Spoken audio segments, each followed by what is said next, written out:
Kidlat News Updates. Mga balita ngayon, lalaki patay ng pagsasaksakin ng riding in tandem sa Cebu City. BARM elections tuloy na sa March 2026 ayon sa COMELEC.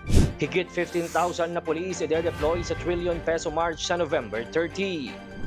Ako po si Cesar Soriano para ihatid ang nangungunang mga balita sa buong kapuluan ngayon.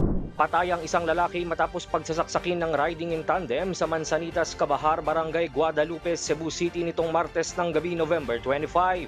Kinilalang biktima na si Jonesio Magtagad, 47 taong gulang at residente ng nasabing lugar.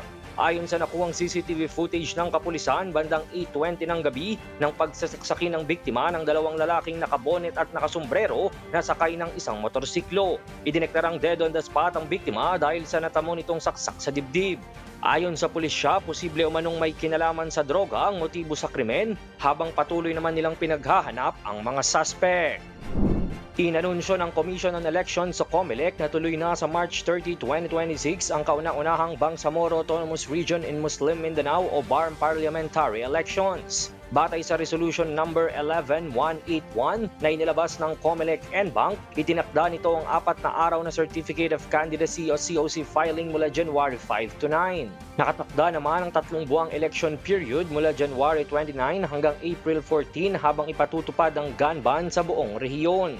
Magsisimula ang campaign period sa February 12 to March 28 bilang paghanda sa nakatakdang eleksyon. Matatanda ang naantala ang halalan sa BARM na nakatakda sana ng Oktubre dahil na rin sa pagbabago ng mga distrito kabilang na ang pag-aalis ng Supreme Court sa Sulu bilang bahagi ng rehiyon.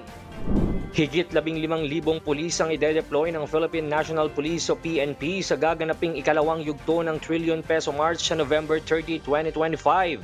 Nakataas na rin ang red alert sa buong hanay ng Armed Forces of the Philippines o AFP, bagamat sa ngayon ay walang nakikitang banta sa seguridad ng PNP at AFP ilang araw bago ang malawakang protesta.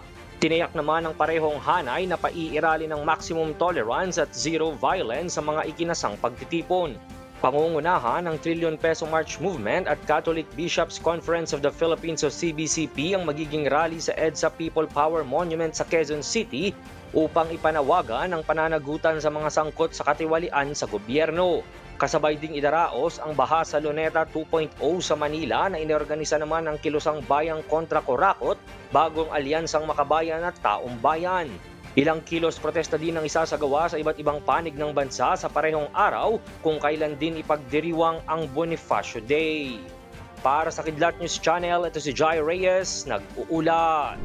Ako po si Cesar Soriano kasama nyo sa bawat pagputo ng balita.